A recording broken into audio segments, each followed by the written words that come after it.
സിനിമയിലേക്ക് അല്ലെങ്കിൽ വെബ് സീരീസിലേക്ക് വരുന്ന സമയത്ത് ഭയങ്കരമായിട്ട് ആഗ്രഹിച്ചിട്ടുണ്ടായിരുന്നു ഞാൻ ആക്ടർ ആവണം, അല്ലെങ്കിൽ ഈ ഒരു IIT മദ്രാസിൽ പഠിച്ചു കഴിഞ്ഞിട്ട് നമുക്ക് വേറെ ഏത് മേഖലയിലേക്കും പോകാനുള്ള ഓപ്ഷൻ ഉണ്ട്.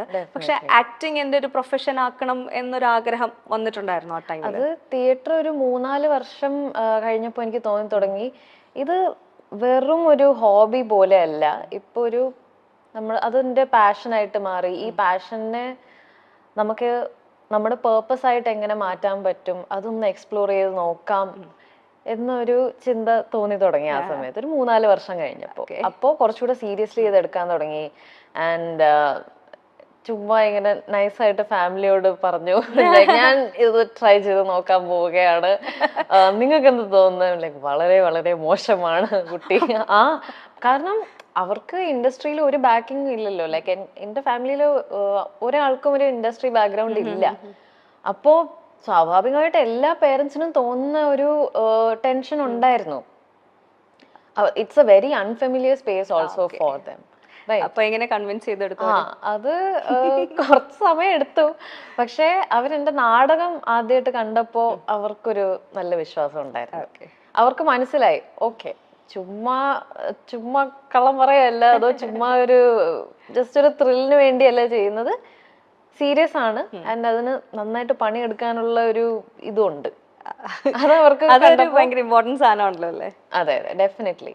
അപ്പൊ നമ്മൾ ഈ പറഞ്ഞ പേരൻസ് കൺവിൻസ് ചെയ്ത് എടുത്തു എന്ന് പറഞ്ഞു. പക്ഷെ എഗെയിൻ നമ്മളൊരു ആക്ടർ എന്ന് പറയുന്ന ജോലി, ഓക്കെ ഇന്ന് മുതൽ ഞാൻ ആക്ടർ ആവാമെന്ന് വിചാരിച്ചാൽ നമുക്ക് മുന്നിൽ അവസരങ്ങൾ ഉണ്ടെങ്കിൽ പോലും നമ്മൾ അതിലേക്ക് എത്തില്ലെങ്കിൽ അത് നമ്മളിലേക്ക് എത്തില്ല എന്ന് പറയുന്ന ഒരു സിറ്റുവേഷൻ ഉണ്ട്. അങ്ങനെ ഒരു കെയോസ് ഉണ്ടായിട്ടുണ്ടോ ഇനീഷ്യൽ ഡേയ്സിൽ? ഉണ്ടായിട്ടുണ്ട്, ഡെഫിനറ്റ്ലി. നമ്മള് ഇങ്ങനെ ഓഡിഷൻ ചെയ്യുമ്പോൾ ഓഡിഷൻ കുറേ ചെയ്തിട്ടാണ് ചിലപ്പോഴാണ് ഇങ്ങനെ ഒരു പ്രോജക്റ്റ് ക്ലിക്കായി കൺഫേം ആവുന്നത്. നമ്മളൊരു 50 ഓഡിഷൻ ചെയ്താൽ അതിൽ 4 എണ്ണം അടിപൊളി പ്രോജക്റ്റ് ആയിരിക്കും, ഓക്കെ, ആൻഡ് അവർ ചിലപ്പോൾ ഷോർട്ട് ലിസ്റ്റ് ചെയ്യും, and 1 or 2 will get confirmed. അപ്പോൾ ചാൻസസ് അങ്ങനെയാണ് പോകുന്നത്. അപ്പോൾ ഈ നമ്മളിങ്ങനെ 1 after the other ഒരു 20-25 ഓഡിഷനൊക്കെ എത്തുമ്പോൾ ഒരു മടുപ്പ് തോന്നും. അപ്പോൾ നമുക്ക് തന്നെ തോന്നും, ഇത് എന്തിനാ ഈ പരിപാടിയൊക്കെ ഏറ്റെടുത്ത് എന്നൊരു ഇത് തോന്നും. പക്ഷെ നാച്ചുറൽ ആണ്, എല്ലാ ആക്ടേഴ്സും പോകുന്ന ഒരു പ്രോസസ് ഉണ്ട്. അവർക്കൊരു സെൽഫ് ഡൗട്ട് ഉണ്ടാവും, ഭയങ്കര ക്രിട്ടിക്കൽ ആവും ചിലവർ അവരുടെ പ്രോസസ്സിനെ കുറിച്ച്. ഇങ്ങനെ കുറേ നാള് ഓഡിഷൻ കൊടുത്ത് ഒന്നും കൺഫേം ആയില്ലെങ്കിൽ നമ്മള് ഈ സ്ക്രീനിൽ കാണുമ്പോൾ നമുക്കൊരു മടുപ്പ് തോന്നും. ഡെഫിനറ്റ്ലി അതിൽ നിന്നൊക്കെ മാറി നിൽക്കണമെങ്കിൽ ഒരു സ്ട്രെങ്ത് വേണം, ഒരു കരുത്ത് വേണം. ഇപ്പം നമ്മൾ എന്താ പറയുക, ഒരു അഭിനയം എന്ന് പറയുന്നത് എല്ലാവരെയും കൊണ്ട് പറ്റുന്നൊരു കാര്യമല്ല. പക്ഷെ നമ്മൾക്ക് അതിനുള്ളൊരു ടാലൻ്റ് ഉണ്ട്, കോൺഫിഡൻസ് ഉണ്ട്. പക്ഷെ നമ്മളത് എത്തിക്കേണ്ട ഒരു സ്ഥലത്തേക്ക് എത്തിക്കുക എന്ന് പറയുന്നത് ഇപ്പോൾ ഈ ഓഡീഷൻസിലൂടെയാണ് നമുക്ക് അവസരങ്ങൾ കിട്ടുന്നത്. പക്ഷെ ശരിക്കും പറഞ്ഞാൽ ഓഡീഷനിൽ നമ്മുടെ ടാലന്റ് നമുക്ക് ഫുള്ളി ഷോക്കേസ് ചെയ്യാൻ പറ്റാറുണ്ടോ, അല്ലെങ്കിൽ അതിനുള്ള അവസരം കിട്ടാറുണ്ടോ? ചിലപ്പോൾ പറ്റും, ചിലപ്പോൾ പറ്റാറില്ല. അത് ആ ഓഡിഷൻ ചെയ്യുന്ന ആ ടീം അനുസരിച്ചിരിക്കും, പ്രോജക്റ്റിന്റെ ക്വാളിറ്റി അനുസരിച്ചിരിക്കും, അവര് നമ്മളെ ട്രീറ്റ് ചെയ്യുന്ന രീതി, അവരുടെ നമ്മളോടുള്ള ആ സ്വഭാവം, ഇതെല്ലാം അനുസരിച്ചിരിക്കും. കുറേ ഫാക്ടേഴ്സ് ഉണ്ട്. ഒരു നല്ല ഓഡിഷൻ, ഒരു അടിപൊളി ഓഡിഷൻ ആവണമെങ്കിൽ it has a lot of factors. ശരിക്കും എന്താണ് ഒരേ ഓഡീഷനിൽ പോയി എക്സ്പീരിയൻസ് ഉണ്ട്.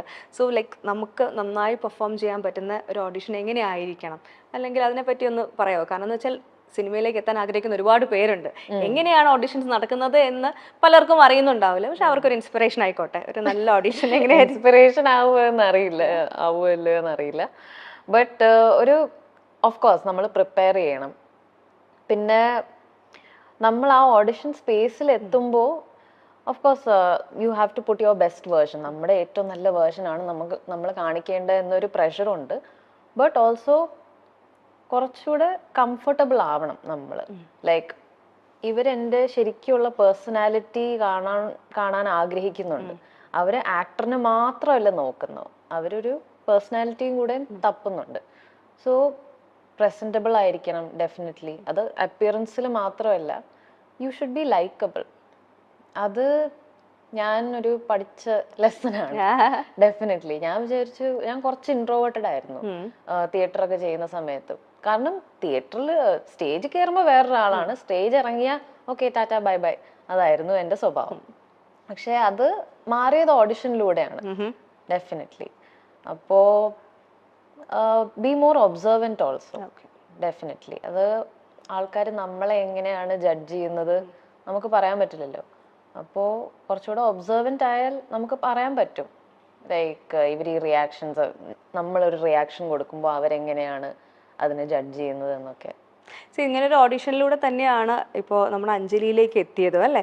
ആ ഒരു ഓഡിഷൻ എങ്ങനെയായിരുന്നു? ആ ക്യാരക്ടറിനെ ശരിക്കും കൺസീവ് ചെയ്തിട്ടാണോ? അഞ്ജലി എന്നുള്ള കഥാപാത്രത്തെ മനസ്സിലാക്കിയുള്ള ഒരു ഓഡിഷൻ തന്നെയായിരുന്നു? ഓഡിഷന്റെ വേറെ ഒരു കഥ തന്നെയാണ് ശരിക്കും.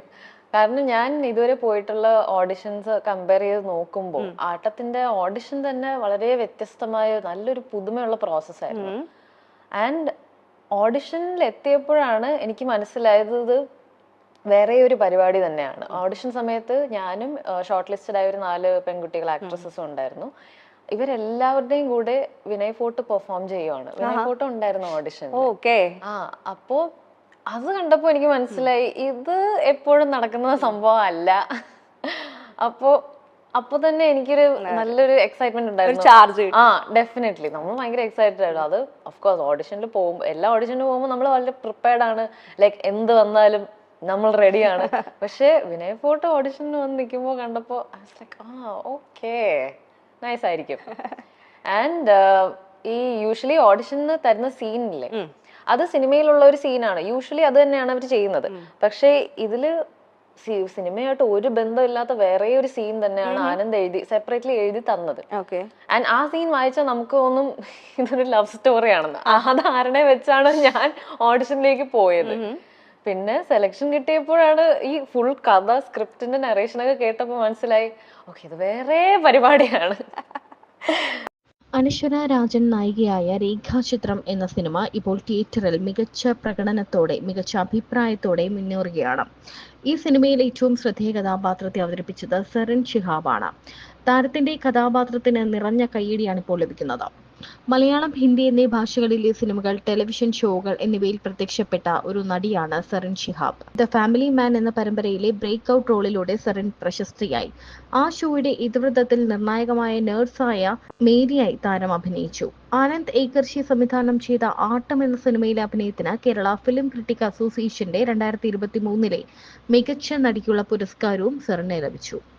ഉത്തർപ്രദേശിൽ ജനിച്ച സെറിൻ വ്യോമസേനയിലെ പിതാവിന്റെ ജോലിയിലെ മാറ്റം കാരണം അസം, കർണാടക, തമിഴ്നാട് തുടങ്ങിയ സംസ്ഥാനങ്ങളിൽ മാറി മാറി താമസിച്ചിട്ടുണ്ട്.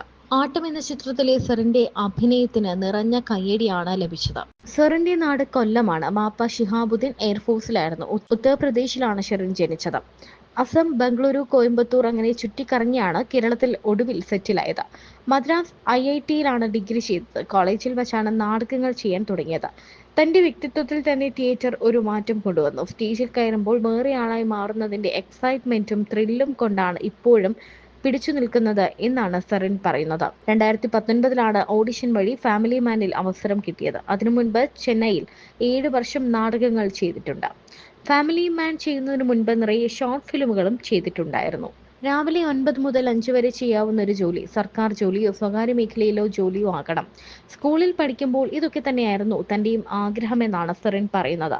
പിന്നീടാണ് എല്ലാം മാറിയത്. സിനിമയുമായി ബന്ധമുള്ള ആരും വീട്ടിലില്ല. പക്ഷേ തനിക്ക് നല്ല വ്യക്തതയുണ്ടായിരുന്നു. അത്തരം ജോലി ചെയ്താൽ തിയേറ്ററിലൂടെ കിട്ടുന്ന സംതൃപ്തി ഒരിക്കലും കിട്ടില്ലെന്ന് മനസ്സിലായി. നാടകങ്ങളിൽ പ്രവർത്തിക്കുന്ന സമയത്ത് പാർട്ട് ടൈം ജോലിയും ചെയ്തിരുന്നു. പക്ഷെ തന്റെ യഥാർത്ഥ പാഷൻ തിയേറ്ററാണെന്ന് അപ്പോൾ മനസ്സിലായി. തിയേറ്ററുമായി മുന്നോട്ട് പോകാമെന്നായിരുന്നു തീരുമാനം.